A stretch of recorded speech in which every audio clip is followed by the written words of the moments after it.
Aloha kakahiaka. Good morning, everyone. Today is Friday, March 1st, 2024, and you are on the Aloha Friday Hawaii Real Estate Show. Welcome. E komo mai, e komo mai. Oi komo mai, by the way, is Hawaiian for welcome. It's a welcoming gesture. Typically, people will say e komo mai into my home, etc. So e komo mai to the show. We've got a bunch of stuff for you today. Our regular schedule, we got some news and Hawaii news that we go over to get everybody warmed up. And then we have a market update, what's going on in the real estate markets, and then followed by your questions. That's what matters most is your questions. And then, of course, we're going to be covering some what we call diamonds and deals, some really amazing properties that you want to look at. And then we're going to close with some motivational thoughts. If you're watching this, if you're not watching this live, we've got chapters on the bottom. We're using YouTube chapters. If you're on YouTube, you can click through and go directly to a section. So you may want to check that out. We do it a day or so after the show. But for now, we're going to warm up because what we do is we warm up with our friends over here that I'm with here today. And we are with, I've got, let's see, from top down here, you've got Heidi Dollinger, who hails from Maui. We got Dylan Nonaka, who hails from the Big Island. And we have Ashliey Wasson, who is on Oahu. Let's start in that order. So, Heidi, what's going on? What's the coffee? So, Rich, for those of you that are here for the first time, coffee talks about the Heidi. Heidi, I haven't had enough coffee. That's what the problem is. I haven't had enough coffee. Heidi, what's the coffee? How are you doing today? I'm doing great. I went on a walk this morning. The weather has just been so beautiful. 72 degrees and sunny. The whales are out. I went to my favorite coffee shop, and it's a blessing to be here. Aloha, everybody. That's it, man. It has been nice weather. My wife and I are taking walks in the afternoon, and they're nice and cool. And we're coming back, and we finish our walk, and we're not even sweated up there. Hey, Steve is with us. Steve, welcome back, buddy. I hope everyone's doing today. I think so, Steve. We're just another beautiful day in paradise. Speaking of another beautiful day in paradise, Dylan, what's going on? What's the Aloha shirt? How's the Big Island treating you today? This is a Sig Zane local designer out of Hilo with the kalo print, right? The taro leaves. Just good to be back. I missed the last show. I was in Lake Tahoe snowboarding with my kids. It was an amazing week of a good time. So sorry I missed you guys, but I was up on the slopes during that call, and I wouldn't have missed it for the world, spending that time with my kids. So it was awesome. Beautiful 3 days of snowboarding, like killer weather. And then the day that we were leaving, like the snowstorm came in and we just made it out, and I didn't get stuck. So couldn't have been better timing. Man, that is divine intervention. Those moments with the boys, while they're young, those are precious moments. My daughters are in their 20s now, and when they were young, we went on all kinds of road trips and all kinds of vacations, and boy, those memories are just unbelievably priceless. So excellent. Glad you're doing that. I'll share, right? I mean, there's motivational thoughts at the end, but this is for the parents out there, this is a life-changing stat that I heard years ago, maybe 10 years ago, but 80% of the time that you physically spend with your parents is over when you turn 18, right? So if you think about anybody who's gone through that process, right? Like seems like you're with your kids all the time, but once they turn 18, you might see them once a month, once a year. I mean, that time gets few and far between. And so that physical time that you actually spend with your children ends when they're 18. So you got to definitely make the most of those years, because it gets thin afterwards. And I'm sure you've experienced that. And I will add to that by saying that, and that's all true. And the years from 0 to 18 go by in the blink of an eye. It is the blink of an eye. I mean, my daughters, I was dropping them off at kindergarten just yesterday, and they're in their 20s now. So speaking of someone who's in their 20s, hey, no, just kidding. Hey, Ashliey, how's it going? She looks like actually looks still like you mentioned a couple of you were born looking that way. Ashliey, what's going on? How's Oahu? What's going on the windward side of Oahu? Wow. I mean, thank you guys. I appreciate the comment. At this age, it's a comment. And I do recognize that with my genes, I will probably hit 50s and then instantly look 50 years older than I am. Because that's just the blessing that we have here. And I stay out of the sun and try to keep it, I guess, healthy. My skin and my body as healthy as I can in this nice weather. But I love the beach, and I'm so glad that it's warm again.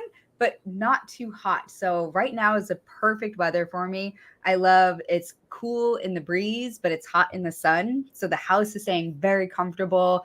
I could wear socks and middle if I want to, or I can go outside and I get hot super fast. So I just absolutely love this time of the year in Hawaii. It's my favorite. And do you know what I mean? It's not raining as much as Perfect. the previous few months, but it's not scorching where you're just sitting here like wishing that you're in the AC. It's the absolute best. The whales are still here, to Heidi's point. So it's just so much activity. It's my absolute favorite month of the year. Interesting. I've gone through when I was doing the videos on weather. It really I did like there's YouTube videos on the channel for each month of the year what the weather is like. So I really had to kind of focus my brain every single month, and I did them during that month, so I had a good experience. And actually, as I was going through that, I realized that actually for me, April is the perfect month. I was going to say March and April; those two are they go hand in hand. My daughter's birthday is in April, and so it's there you go, extra special. There you go. All right. Hey, let's move on. Let's kind of go a quick overview of some news that I handpicked that I hope you folks will find interesting. So there's a couple things, a lot of news going on in Lahaina, but the good news apparently is that things are looking they're kind of clean in Lahaina. Clean in terms of there was a lot of concerns that there was going to be air quality and water quality, but apparently no high levels of bacteria found off West Maui in 5 months following the Lahaina fire. And the Department of Health says that the ambient air quality is good. So that is a good thing. Another funny thing is the housing emergency group is gone. So way back a long time, not too long ago, but in the early days of the current governor's administration, he created an emergency proclamation that housing was an emergency, lack of housing was an emergency. There was an emergency group that was formed. There was a housing czar that was appointed. Housing czar is out. She's gone. And the housing group has been dissolved. So, it's not just because you make a declaration doesn't mean it's going to be so. We live in a democracy, not an empire with an emperor. So anyway, it doesn't happen that way. All right. So hiking foolishly. Don't be stupid. Don't be dumb. Don't be dumb when you hike because it's going to cost you. They are finally, in my opinion, they are creating hiker rescue bills. So if you are a hiker and if you need to get rescued, you're going to get a bill. And so that is moving through the legislature. It hasn't been passed exactly yet, but it's moving its way through. So that's another one. Lahaina housing complex. I want to hear from Heidi about this when we get back to our discussions there. But there's a bunch of housing conflicts that are growing in Lahaina housing. For example, here's a simple one. One group is asking for an extension of protections for tenants who are being evicted. Tenants are being evicted because there is much higher rents available now. The rents are skyrocketing, and so existing tenants are being sort of kicked out. And so there's a wish for extensions for that. However, at the same time, there is also money flowing in to pay for higher rent. And there's all kinds of subsidies that are popping up the rent. At the same time, there's pop-up villages that have been trying to organize a pop-up rent-free housing. It's started out weeks after the fire, but it still hasn't gone up. So it's all kinds of conflicts. So I really want to hear from Heidi about what's going on over here. And then finally, one part that was kind of interesting. Tulsi Gabbard is a local Hawaii politician. She was our congresswoman some years back. She's no longer in Congress for representing Hawaii, but she's a Democrat and made it some amazing transformation. She is now apparently on some short list for the vice presidency under the Trump administration. That's kind of, I thought that was kind of wild. Tulsi's made quite a name for herself. It's kind of interesting. And then finally, if you look at the weather, it's going to be, the weather's perfect right now, but it's going to be windy. It's going to be a windy one, but the temperatures are not high. It looks like it's going to be all right. So with that, why don't we go through and talk to our friends here about let's do some combination of news and market updates. Why don't we start from the bottom up? How about if we go to let's hit Ashliey with Oahu, then Heidi with Maui, and then Dylan with the Big Island. Oh wait, I'm sorry, Heidi. Ashliey with Oahu, Dylan with the Big Island, and Heidi with Maui. Why don't we start with that? Heidi, what's going on? What do you see? What Heidi? Ashliey, hello. Hello, everybody. Is this working? That coffee. Is this on? Is this on? Ashliey, what's happening? What's happening on Oahu? What's going on? I don't know if everyone's experiencing this across the islands, but the market has definitely picked back up. It's, properties that may have sat is going fairly quick. We're not seeing, like in some areas on the mainland, 10, 15 offers per property, but we're definitely going back to seeing multiple offers. If things are priced right, they're still moving very fast. Right now, I just wanted to give you guys a scope of what it looks like, the landscape of the Oahu market. We have currently 2,128 active listings on the island. We have 1,039 under contract. So the active is not under contract. We have an additional 1,039 under contract. And in the last 2 weeks since we were last here on this show, we've had 304 sales in the state for single family and condos. This does not include commercial or land. And of that, 214 of those sold were under $1 million. So I thought that was interesting. You have, nearly 3/4 of the homes under $1 million sold. I did notice that too, that we're seeing a lot of big price reductions. So like I said, it will go fast if you're priced right. 129 of those sold were single families and 181 of them were condos and townhouses. So what is the headline? If you give me a headline about what's up with the Oahu market, what would be that? What would be the one-liner? It's extremely stable and it's progressing. I think we're going to see it get a bit more competitive in the coming months, especially as we head into the summer. So that's good for our sellers. It's also good for our buyers because people are still not willing to pay, above value. So it's honestly a win-win market for both buyer and sellers. I feel at this point, technically we are a seller's market by definition of inventory. So there's still a low inventory, which is probably what's really stabilizing these housing prices. But we're likely not going to see interest rates go down, a huge amount, even when the Feds, I think it's common knowledge that the Fed said that they're going to push back lowering the rates until possibly third quarter, definitely at least second quarter. And so I think people are just not going to hold off on buying any homes. And I think right now is genuinely a great time to just make moves in real estate as a whole. Excellent one-liner. Excellent one-liner. Thank you. Thank you. I didn't breathe the whole time, so it counts as one line, right? Dylan, give us the update on how's the Big Island doing, Dylan? I'm hoping the leaf blower is taking a break, and for everybody on the show, so you just know that the landscapers at my office complex like to come at 10 o'clock on Fridays and blow leaves right outside of my window. So if they start back up, maybe we'll skip to Heidi. But market on the Big Island was pretty hot in the month of February. Just looking at the month end numbers, we had 386 sales.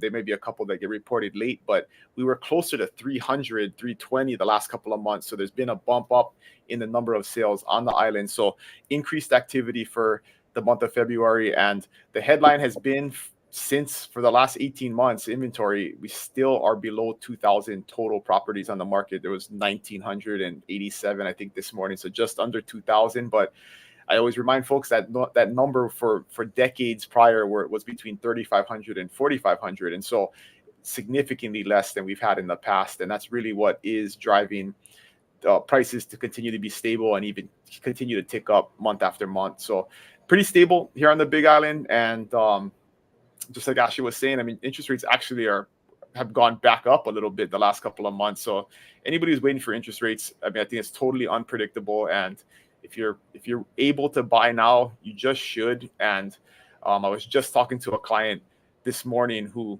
bought when they felt like it was the top of the market a couple of years ago, and now I sent them a quick equity report. It's got at least probably 200,000 in equity in his property, and it was like a property bought for like 640,000 a couple of years ago. And so you always feel like it's the top of the market when you buy until a year later, and you feel like a genius because you got 50 grand, 100 grand in equity. So no point in delaying due to interest rates right now.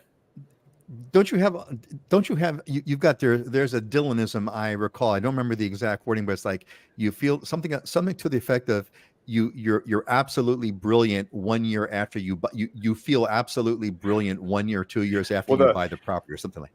I think the way it goes is that the only deal in the market today is the house you buy 6 months from now, right? And then 6 months from now, you feel like a genius because you got the best deal in the world. But it didn't feel like that way 6 months ago when you bought. So the only deal in the market is There the you house go. you buy today, There you go. a Yeah, year yeah, from now. excellent. Yeah. Hey, you want to give a quick shout out before we go to Heidi? You want to give a quick shout out to Bob Carl. Bob, welcome back, buddy. Good to see you. Thank you for being with us. We're glad that you're here. And hey, folks, the rest of you, throw a comment in the chat, throw a chat in the comments, and let us know where you're from. It's always kind of fun to see who's here and where are they from. It's always kind of a neat thing to kind of get a global perspective. And if you're on Instagram, there's a few of you on Instagram. Say hello. I'm going to try to do the best I can to monitor the Instagram chat as well. So I'm go ahead streaming and to Instagram for the first time, so I got it figured out. You have to like do the little link and stuff, but I'm live on Instagram too. So It's complicated. It's complicated. Yeah. And then you have to follow it separately and all that kind of stuff. But yeah, cool. Excellent. Well, excellent. That I'm okay. My day is complete. My day is complete because Judy is here. I'm done. I could leave now. We could end the show today, right now. Thank you, Judy. God bless. Good. Glad to have you here. Yeah, absolutely. And hey, Jessica's with us. Hey, welcome back, Jessica. Good to see you. Aloha, everyone. Indeed. Aloha, everybody. Good to see you guys. Excellent. Speaking of excellent, Heidi, what is going on? How are you doing? How is Maui doing? Any other news you want to kind of share? But give us an update. Yeah, well, as you mentioned, I mean, there's always housing challenges in Lahaina and on Maui. I mean, with the need for more affordable housing, and that's only been amplified by the Lahaina wildfire, and then this big push to find more permanent and appropriate housing for displaced people that have been living in hotels, I mean, for months now and having to move around. So, I mean, what you mentioned about the rents is organizations and government like FEMA has come in and heavily incentivized property owners to rent directly to FEMA.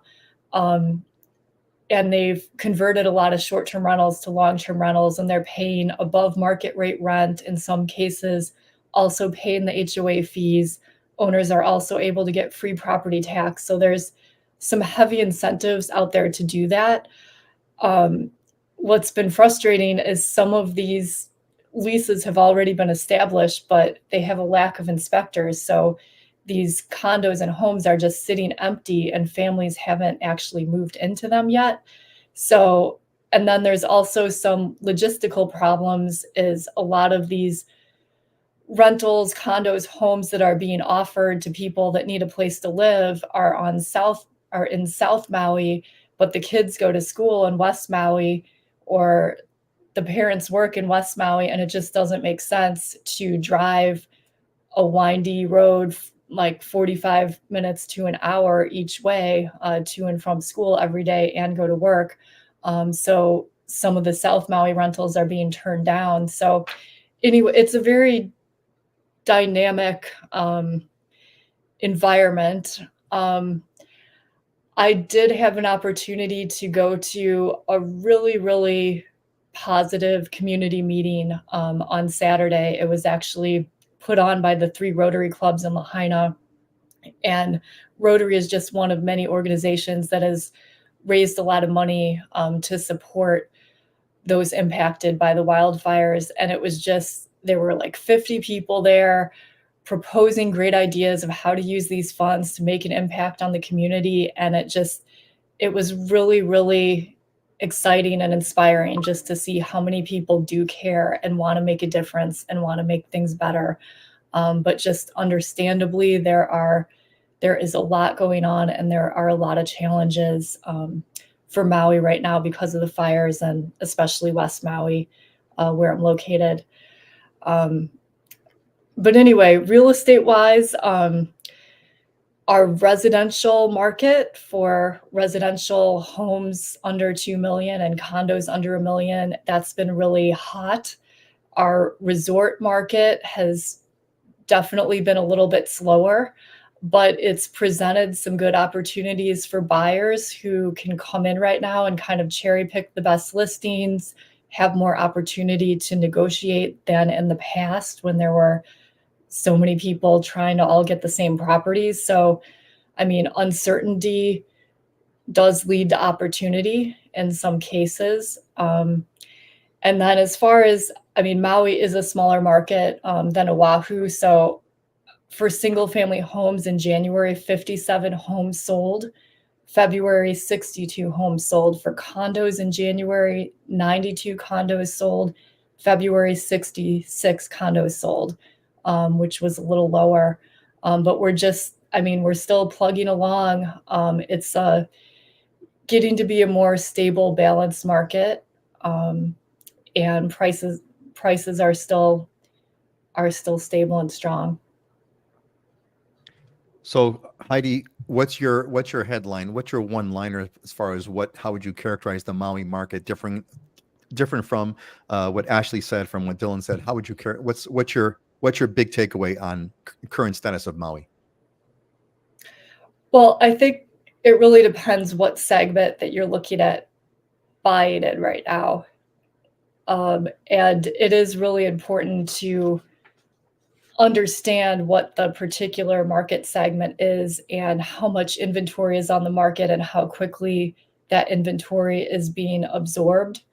I've had a couple buyers lately that have gotten offers accepted that, I mean, they probably wouldn't have gotten this offer accepted a year ago. So, I mean, there are opportunities there in some places, but for like more affordable places to live full time, since there's people looking around, you know, trying to find places to live, that segment of the market is pretty competitive.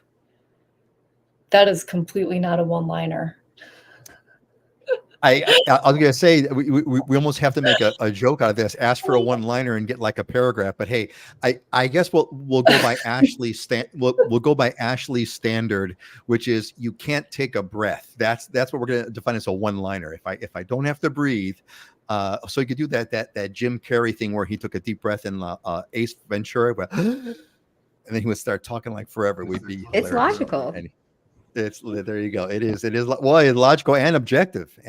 You only go so far as your breath can go. But hey, speaking of objective, Judy has objectively 27 days to go. Judy is counting down, moving to the Big Island in 27 days. Excellent, Judy. That dream, a multi-year planned dream come true. So could not be happier. Cool. Okay. Hey, let's let you know. Actually, but before we move, well, let's move on really quick for a quick station break. So hey, gang, if you have come here, if you got the invitation through the newsletter goes out every single week from livinginhawaii.com. You're good. If you did not get an invite on the newsletter, you definitely want to get an invite from the newsletter in future issues. It comes out every week. Livinginhawaii.com. Go there. Thing will pop up. Pop in your email address, and you're good. Of course, you can unsubscribe anytime. You'll get invites to the show. We have great content coming out every week: photos, videos, articles, etc. So you definitely want to get a hold of that. I wanted to let me give everybody a quick thing. Give us your questions. So if you're here live with us, you get priority. So if you've got anything, it's ask us anything. Typically about Hawaii, but I suppose you can ask us anything. Pop it in the comments, and we'll throw it up on the show screen, and we'll get into the discussion. So I wanted to kind of put that out there so that you folks can start thinking about it right now. But with that being said, one thing I am curious about is I would think that right now a cash buyer would have a significant advantage, not because they can close a transaction any quicker, which they probably could, but the fact is, as a cash buyer, you don't have to deal with the high interest rates, right? So you're getting a little bit of a little bit of an advantage because the prices they're a little bit lower. Like Heidi said, there was an offer that got accepted that wouldn't have normally got accepted. I'm assuming, Heidi, that's because it was a below, a offer that was below what they were asking. What's your folks' take on sort of, what kind of an opportunity this presents for a potentially all cash buyer? Anybody want to kind of chime in on that? Just go ahead and unmute and speak to it. Well, I know that we're seeing here a lot of the cash buyers are for higher price point properties. So, luxury, high end, or multifamilies, things that people are doing 1031 exchange with.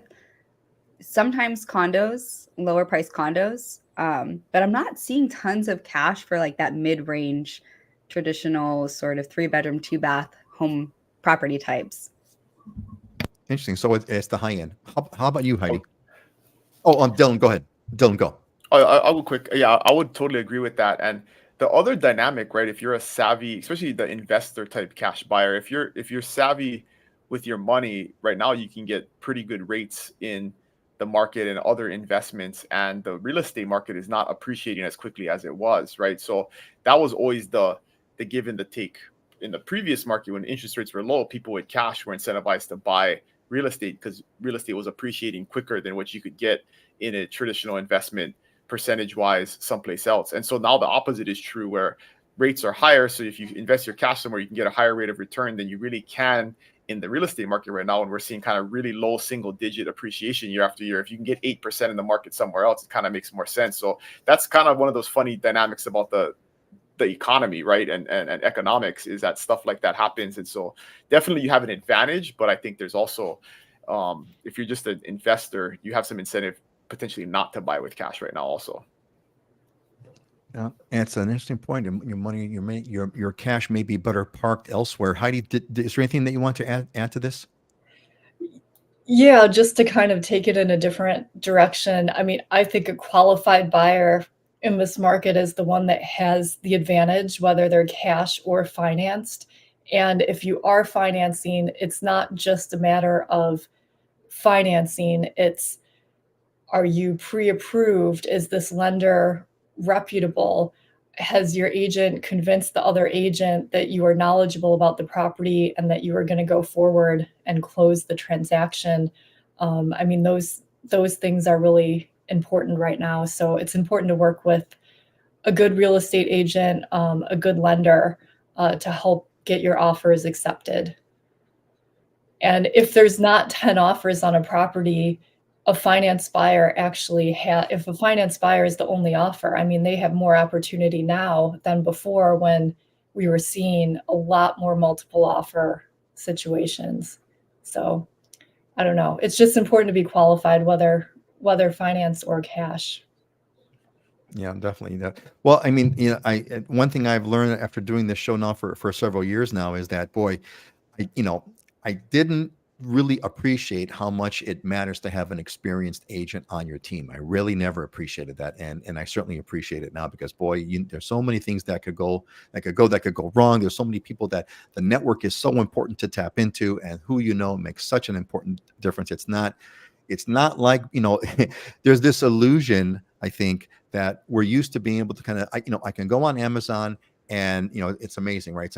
It's miraculous to me. I can go to Amazon, I can click on an item, hit a button on not even a button, tap a piece of glass on my screen. And in like 3 days later or 4 days later, this thing shows up on my doorstep. It's unbelievable. It's mind blowing. But real estate doesn't work that way. Even though there's Zillow, or there's all kinds of online places that almost look like Amazon, it's not Amazon. It's not like buying an Amazon transaction. Maybe one day it will be. I just want to I think that not all agents are created equal. And so that's the whole lawsuits that are occurring, regarding realtors and real estate, is because you have to find the right agent. You have to find a good agent, someone who really does not do this as a part-time to get a little, extra cash on the side, but someone who really treats this like what it is. It's a business, and daily sharpening their skills and understanding the market and constantly training on how to negotiate, building their team and their portfolio of vendors to help their clients. And finding the right agent is essential, because it's a make or break. It's a huge difference. And, I digress. I know we're not talking about it today, but the landscape of what real estate will look like if something transpires with representation, all that's going to do is create the more savvy clients to pay for the proper representation, and your mom and pop and the average basic homeowner is not going to have the good representation. At that point, it'll be too late to reverse what's being done. So the end of the day, people just really vet the agent that you're working for. Ask them a lot of questions and talk to more than one before you make a decision, even when you're buying, which you don't pay a commission, but you pay for things you don't know until you know in the back end. You're muted, Peter. Yeah, Thank you. There's no such thing. Yeah. Well, go, Dylan, hold on a quick second, because I do have to give an important shout out here to Alex Pactaman, who's a member of the Islander Ohana from way back. Alex, welcome back, buddy. Aloha, everyone. Happy Friday. And Alex has got the right thing. He's at one great IT and three great agents on island I am listening to. I wonder who those three agents are. And I guess the IT guy, I guess that's got to be me. Although, no one's supposed to know that I'm an IT guy anymore. But anyway, Dylan, go ahead. Thanks, Alex. That's a great. We really appreciate those kind words. And these are some fantastic agents. Or Ellen, Dylan, go ahead. Yeah, so I just pulled some real time data, right, to illustrate cash versus financing, and this is interesting because for residential and condo sales, I exclude land sales because a lot of the lower end land sales skew the amount of cash sales that we have in the cash direction. But if you just look at residential and condo sales, we're at about 50% year to date in terms of number of sales that happen with cash or 1031 exchange, which I consider as cash basically because you're selling something someplace else and then transferring the cash here. But that is higher than traditionally. It was closer to 30% on average in the market. But if we look at final list of sold price, the final list of sold price on average is 97%. But with cash sales, it's 93%. So 4% less in terms of the final sold price to the list price for cash transactions. So definitely some interesting dynamics there. There is more cash in the market year to date so far. It may just be a snapshot in time. I can look at this. I actually need to probably do a YouTube video about the longer analysis. It's been a while, but yeah, there's a larger share of cash in the market right now. Interesting. All right, cool. Hey, let's move on. Well, let's move on a little bit. I do want to go back and circle back to that Maui situation. I'm going to plant the seed, and then we'll go back if we have time and talk about it. The seed I want to plant is, I think what's going on in Lahaina right now is going to be studied by economists for decades. It's this incredible mishmash of disincentivized government intervention, all with the good intentions. Government intervention, money kind of throwing in, regulations on top of regulations on top of regulations, and meanwhile, I believe it's probably lengthening the amount of time it's going to take to recover.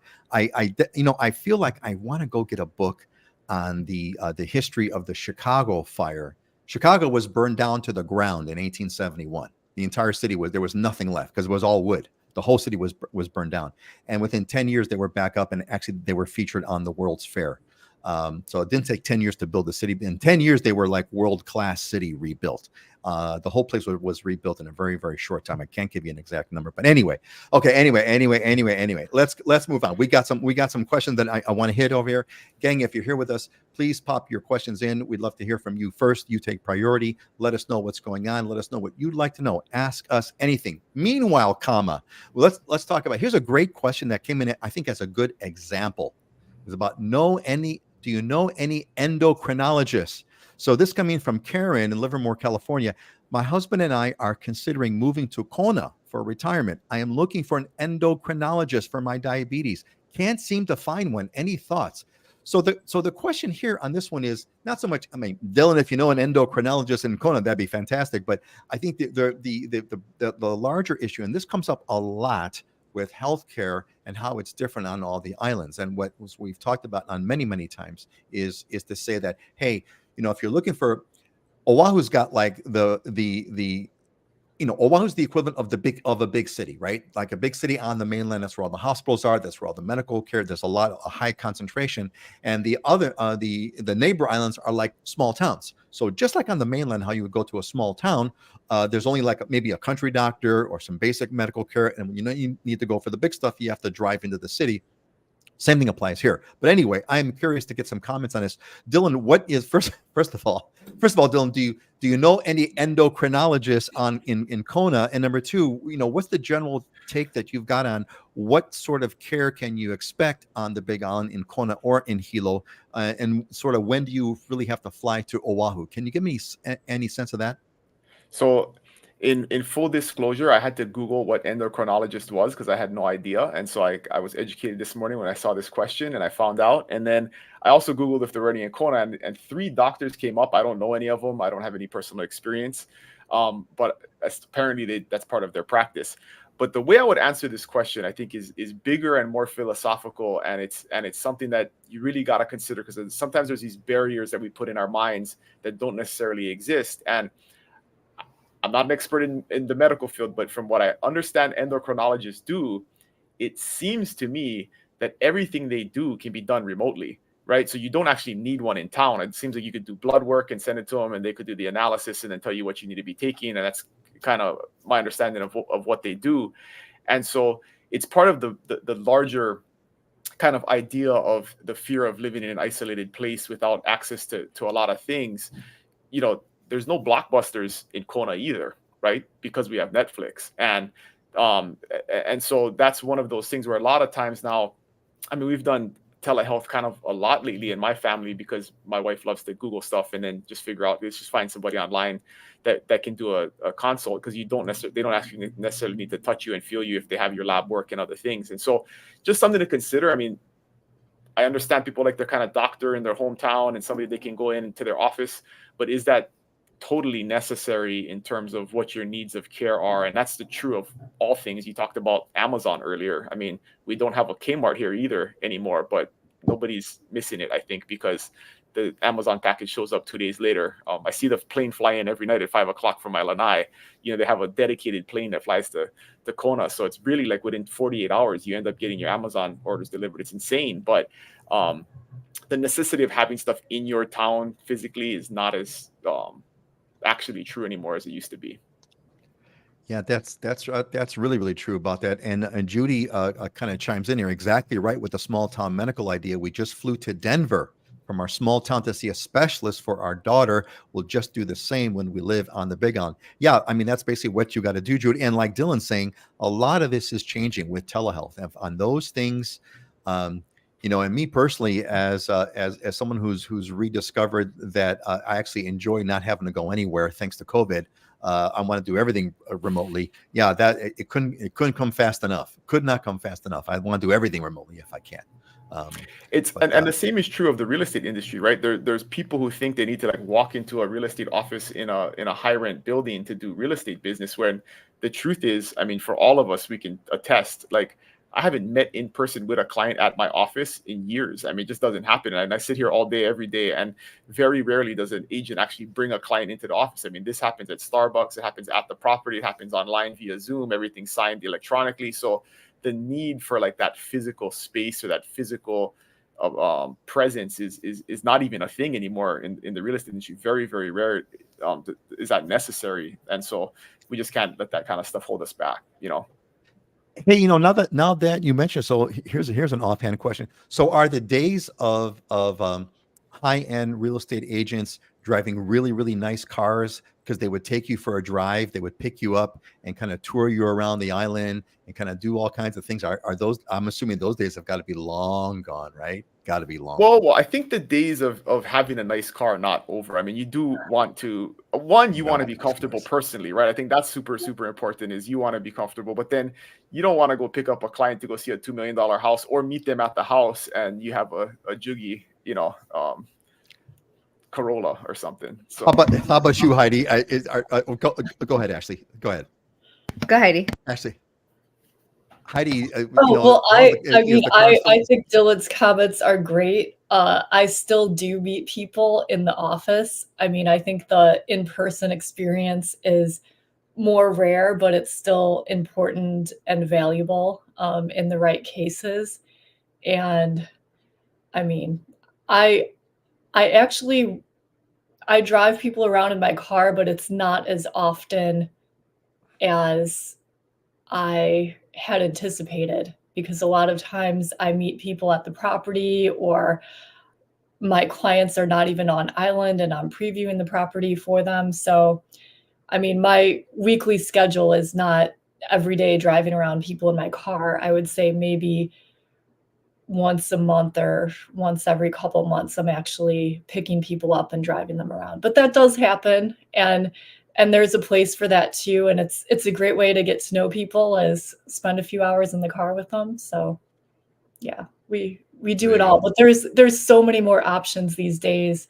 And yeah, coming out of COVID and the pandemic, I mean, meeting on Zoom is really normal for people, and it's a great way to really get to know people that might not even be on the same island or in the same state. Yeah, that's really changed everything. Ashliey, what's your 2 cents here? The first decade I was in real estate, I drove beater cars that were all under $2,000. And I saved because I wanted to buy a house. And then I wanted to upgrade that house, and I wanted to upgrade from there. So I never drove clients around. They always wanted to meet me there. However, I will say that, the last few years when I've gotten to higher end and some resi commercial, I do find myself driving people ever so often, usually older people or very high end, and very rarely when people are flying in and they're coming straight from the airport and they're literally just looking at property for a couple of days. As far as meeting in the office, I opened up a co-working space my partner opened up the co-working space in Hawaii Kai, and I have my office there. And all of my agents on the team wanted an office. They wanted to get away from their house and the kids, and we're going to use it. We want to sit front desk. And I think people have this perspective of what real estate is, and they're going to get dressed up and, wear nice clothes and be in the office and mingle. And not one of them came in there unless if I held a meeting or a training or made them. And then I was like, well, no use here. The only people I meet there, again, is very high end or commercial people who want to sit down and do a conference or have a place that's private to hold the conversation. It's not common. Well, hey, and one more thing on this, the market actually, I think, affects this dynamic too, because right now in the low inventory market that we've been in the last couple of years, very rarely do you have 10 houses to show somebody. I remember the days when we would set up 7 or 8 showings, and you come in and we drive around all day together and see all of these houses. And now it's almost like there may be 1 or 2, and it's like, we got to go see it this afternoon when it comes on the market. So we just meet at the house, right? It's not like the days of the long tour where we go and see 7 houses on a Saturday and then choose which one is the best. It's a much more sporadic kind of one-to-one experience in the market that we're in. So that probably cuts down on that too. More convenient for us to just drive to the house and meet there, right? You come from work, I'll come from the office, and then we'll meet there and do the tour. A lot of changes. I did get a little bit off track. Peter, the smartest person in the whole world, right, is the person who bought a house sight unseen in 2020. That's the most genius person. That's the person that feels the most smart about themselves than anybody, and they never even showed up. And I can tell you, I got so many amazing clients and friends that have just feel like I'm the smartest guy in the world for helping them, and I'm like, you're the smartest guy in the world for taking the risk of buying something, taking the risk, man, that is never even visiting. So true, so true, doubled their value in 4 years. Yeah, so true, so true.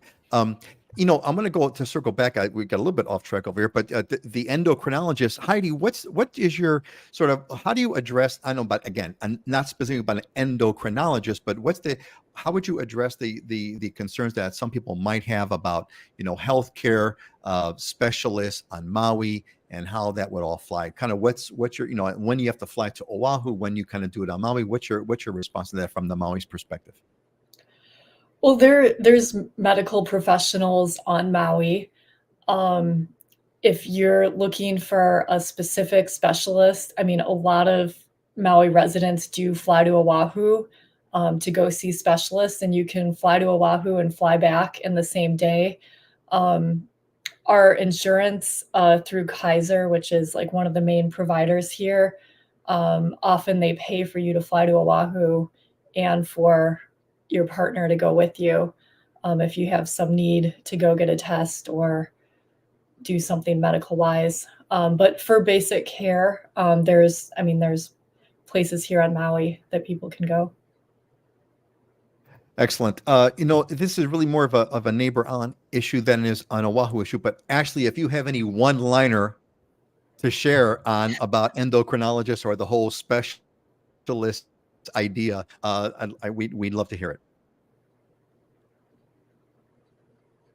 Okay, that heavy enough. Okay. Hey, so Alex has said, hey, the island will heal you. Also, food is not processed. I had health issues as well, so eating clean food will help. Yes, Alex, that's the holistic approach, and certainly I think there's a lot to be said about that. I would also say too is while the food is not processed, not the food that comes from Costco, not the food that comes from the supermarkets. That's just as processed as anything else, Alex. I mean, if you certainly you're going to have a better chance at farmers markets, but even farmers markets, a lot of the people at farmers markets buy from the same place that Costco buys from, the same wholesalers, and just take that same exact processed food and bring it and sell it at farmers markets. However, you will find organically grown. I think the one thing that's actually the most interesting about that, now that I think of it, Alex, what's really cool actually, and I don't know if this is on a thing on the mainland, but what's really cool is there are certain neighborhood supermarkets that buy, for example, like fresh fruit, like mango. I know for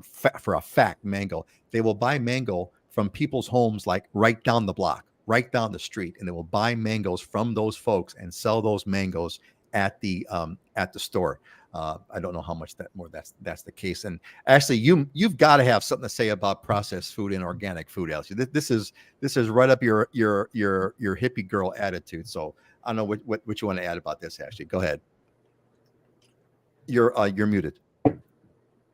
I'm pescatarian. My daughter's vegan, and I had a very scary health diagnosis when I was 20 years old, and I lived in Hauula.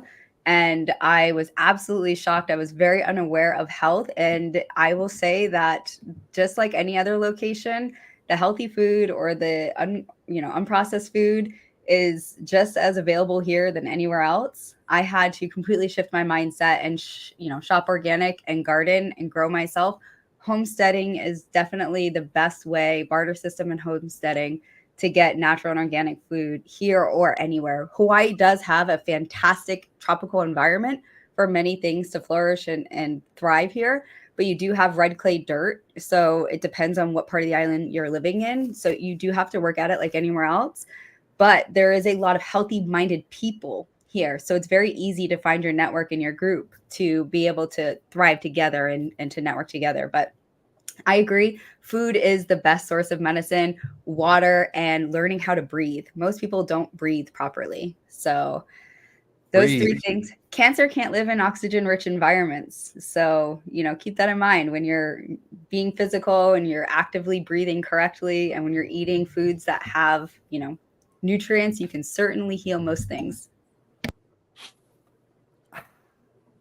Just getting that oxygen-rich environment there. So Alex says true. Yes, yeah, Alex. I mean, it kind of goes both ways, but thank you, Ashley. I knew you were going to be I just intuitively knew that you would be an expert source. Yes, absolutely true. Alex agrees with you, Ashley, and I do too. Aloha Supernova chimes in. Island Naturals in Kona, and thank you, Aloha Supernova, for that comment. Actually, I've got a question from Aloha Supernova. And let me just pop this one on the screen. This is a question for you, Heidi. Regarding Maui, did the total number of missing people ever get reconciled officially? I think it has it like at 101. I don't know what official means, but I think it's at 101. But has the hazmat been remediated, or is this going to still take a while? Heidi, you want to kind of share what you know about the hazardous material removal process on Maui? Where is that at? I know that's been fluctuating a lot, and anything else that's related to Aloha Supernova's question? Yeah, so I believe the total number of people that perished in the fire is 101, and that's the official number that I'm aware of. As far as the hazmat, I mean, they've gone through most of the residential areas, and the EPA's finished that work. They're in the process of clearing lots. I understand they've cleared over 250 lots so far, and that process is continuing. I don't know if they've gotten to all the commercial areas to remove hazardous material yet. I'm not sure on that. But yeah, it's a long process. I mean, they just decided on a final site to put the fire debris, which is going to be near the Central Maui landfill. So there's going to be a lot of big trucks hauling debris away, and This process is, I mean, expected to go on for the next year. Yeah, that is a long, that is going to be, we are in for the long haul. Aloha Supernova. I hope that answers your question. Why don't we do this, gang? Let's move on. We're going to hit our diamonds and deals. This is inspirational, aspirational properties that I've asked the team to put together. And so man, that's such a great photo. Let's start with Heidi's property. Heidi, what are we looking at? So this is basically like your own private resort. This is in Laniapoko, which is on the west side, just a little bit south of Lahaina. It's up on the hill. You have these incredible ocean and sunset views. There are waterfalls, tiki torches. The home itself is over 3,000 square feet, 4 bedrooms, 4.5 baths. And it's on a little over an acre, and just phenomenal ocean views, and then all the resort amenities in the privacy of your own property. So yeah, a little resort escape. Thank you for the diamond, Heidi. This is like an amazing. The view alone is breath. I mean, great photography. Just it's crazy. Hawaii just is. I mean, look at that sunset. I mean, Hawaii is just like the homes. Beautiful homes in Hawaii are so next level. So next level. Thank you, Heidi. Ashliey, what are we looking at here? What is this? So this is coming on market today. I'm actually after the show where we'll be going live. So you guys are the very first ones to see it. Sorry, the photos are blurry. I was downloading them off of a different app until I got my completed files. This is oceanfront at Sunset area on North Shore. It's a 3-bedroom, 1.5 bathroom. It has 2 parking, and you can walk out your door straight to Sunset Beach. So if you're a surfer, this is an absolute dream. It's right outside of Gas Chambers and Rocky Point, and several other surf breaks as well. It's an extremely well-made home. It was renovated, and so the countertops inside are Da Vinci quartzite, imported from Italy. The mahogany floor or interior trims and floors. The doors are Brazilian mahogany. The outside of the home is made out of a walnut claddering exterior, which is life-proof from salt to air. And it's also wrapped in Brazilian sapel trim, African mahogany interior trim inside as well. It's just a beautiful home, and it is being rented at the moment. So we can't disturb any tenants. We can only show it a few times this month. So if anyone is interested, let me know. Man, this is we're on a roll here. So it's always kind of funny that there's always a really fun synchronicity between the properties that are shown. So, and I don't see them in advance. So stunning property from Heidi, stunning property from Ashliey. Can't wait to do the big unveil. I have no idea what Dylan's got planned. Here we go. What is it? Stunning property. Oh my God, Dylan, what is this? Well, it seems like a pretty good deal what Ashliey had there for $2.5 million on beachfront in Oahu. That seems like a great value. So diamond and deal. But hey, this is what you get on a Big Island oceanfront, 1.75, guys. So this is just a ridiculous deck. I mean, you can see kind of where this house is perched in that bottom right corner, right on the Honolulu Cliff. So this is on the east side of the island near Honolulu, which is the best surf spot on the east side. It's right at the mouth of a river, and so it's nice river rocks, and one of the best surfing spots on the island, but definitely on the east side. And so just beautifully updated home. Got this killer deck that just opens up to a huge, over 180-degree view, and the downstairs has is finished. It's kind of like an office and extra space, so it's actually a lot more square footage than it looks like from a 3-bed, 2.5 bath. But beautiful home, and 1.7 million. I mean, value on the Big Island is unbeatable. In terms of if you compare oceanfront or beachfront or this type of view properties, just can't beat the Big Island in terms of value. Man, this is really something else, man. This is Yeah. really that view is like ridiculous, as you said. Honolulu, that's just outside of Hilo, right? Because there's that mouth, that river, that stream that kind of jumps in because there's a surf, the surf spot you mentioned. Like 5 minutes north of Hilo. So this isn't like crazy out of the way. I mean, it's right there in Hilo. Beautiful spot. Man, what a spot! What a spot! Cool. Well, man, this was some amazing properties over here, gang. Kudos and credits to you all, man. That is some amazing stuff. We got a little bit of time. And actually, if anybody wants to, our photographer is doing some amazing stuff right now. He's got this little mini drone, and he flies through the property, then out the window, then back in. And so the property tour for this video is like next level, off the charts. If you want that, hit me up. I'll send you the link to it. But it's really, really good. It's really creative. It looks like a hand, somebody's walking through the house, but it's actually a drone flying. So like, you get to like the Lanai, and then they fly out over the ocean and then come back in, and it's just cool. So I should have sent you the file. Awesome. You could have shared it. Yeah, no, that's all right. Yeah, no, cool, man. So Alex is saying, save me one. I will be there soon. Alex, hey, man, dude, you got my email address, buddy. Just, flip on back and I'll connect you with the island of your choice. But man, you got 3 astounding choices there, man. Astounding choices. So, okay, one more. Let's do a quick one here. This is a Big Island specific one, I think, unless we have an exception. So this is something that you don't get too often over here. So free of cell towers. So from Kala from Oregon says, this is kind of a silly question, but I'm sensitive to too many cell towers, and I wanted to know, are there places, especially on the Big Island, that I can still buy property and not get too much of a cell signal and not be bombarded with cell towers? Dylan, can you go somewhere? I thought of any place you can go. Are there any? Absolutely. Yes, lots of cell phone free areas on the Big Island for sure.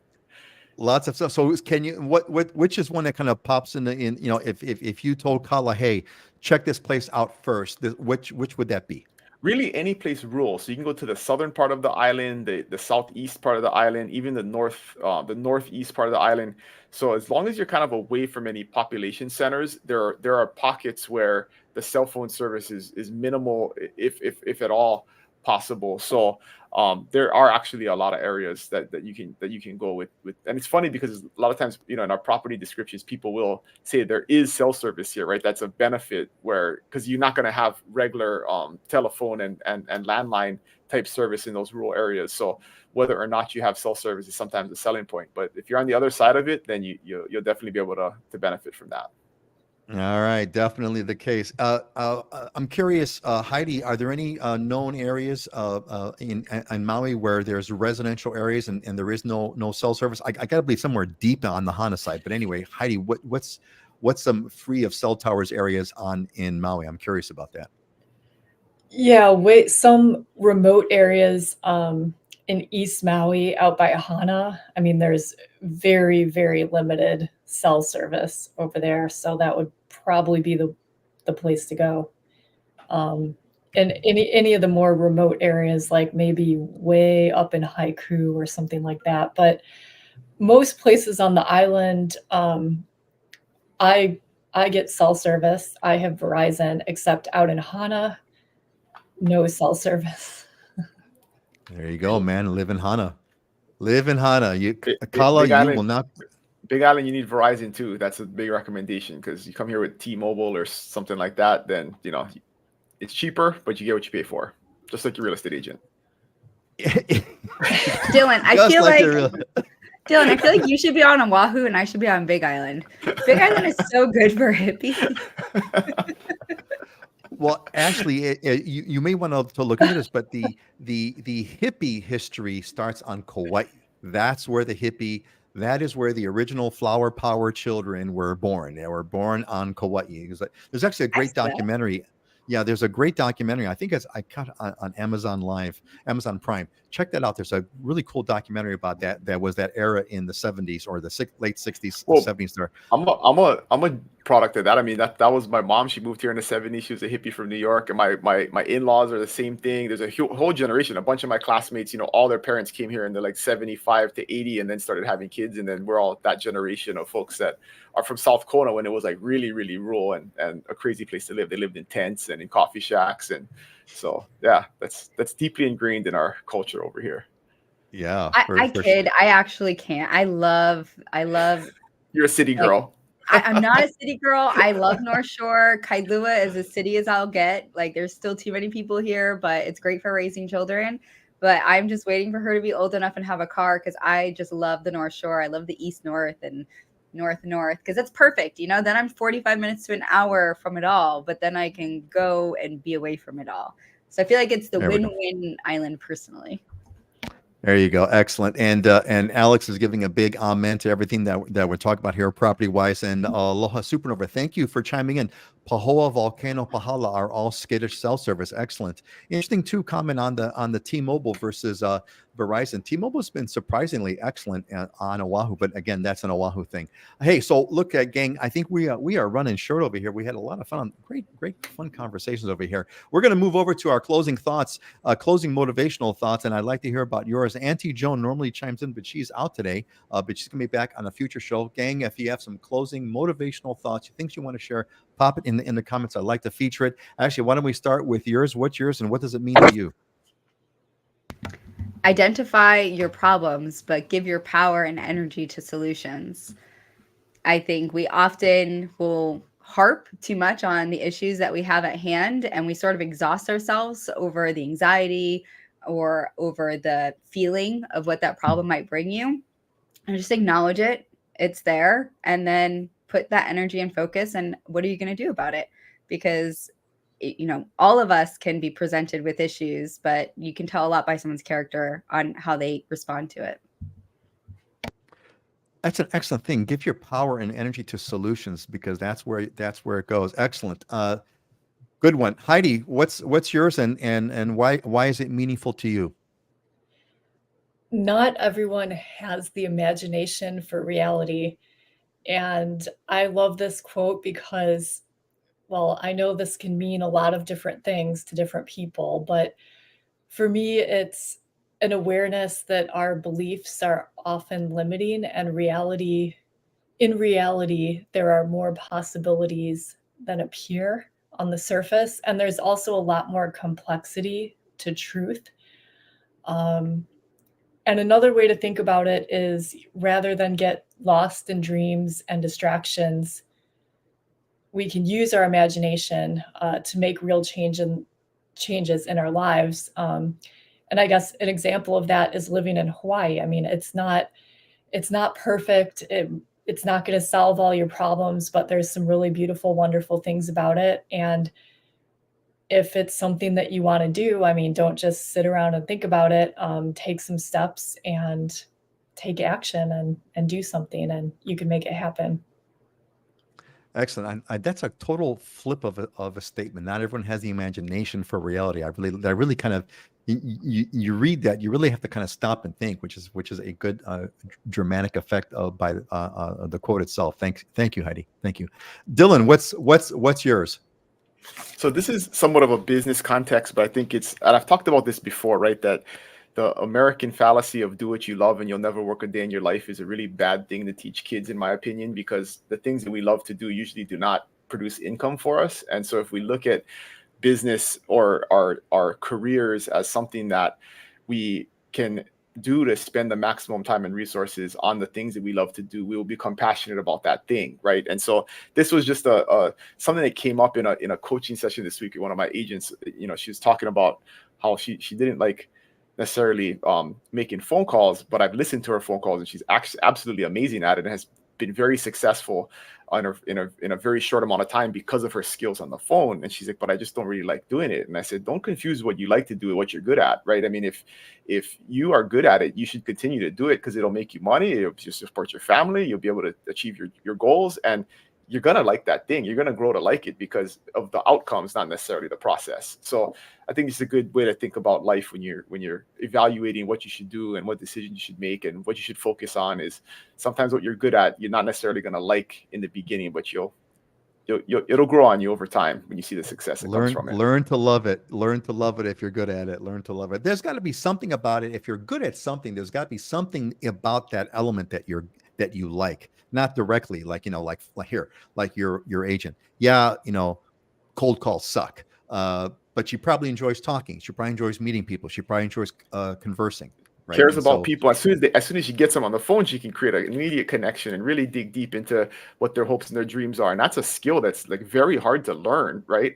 But picking up the phone and actually dialing the number and potentially getting somebody that might be mean to you is hard to do, right? So you got to get past that first part of it. But the same is true of I think of like cooking. I love to cook, but if I had to cook for a living, I would hate my life, right? I mean, so if you had to spend 8 hours in the kitchen, cooking all day, I would not be happy. So don't confuse what you're good at, what you like.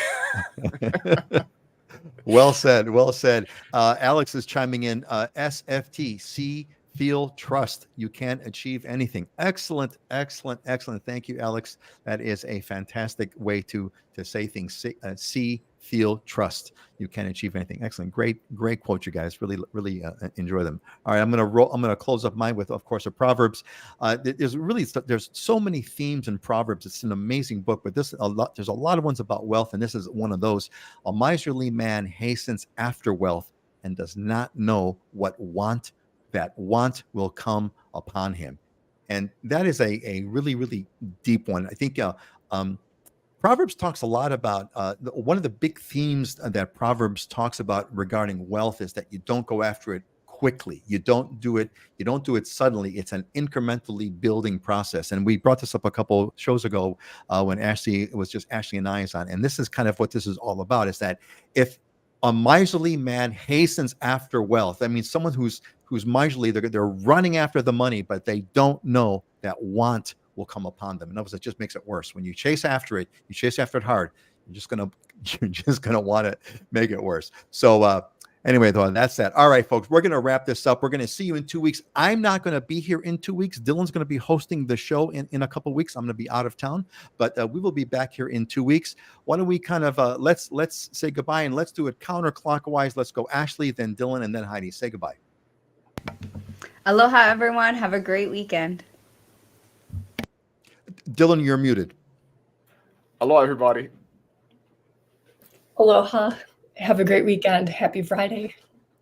Happy Friday. Have a fantastic weekend, everyone. And Alex says aloha, everyone. And don't forget the like. Yes, don't forget to hit the like. Thank you. Yes, like, subscribe, etc., etc. Thanks so much. See you guys later. Aloha.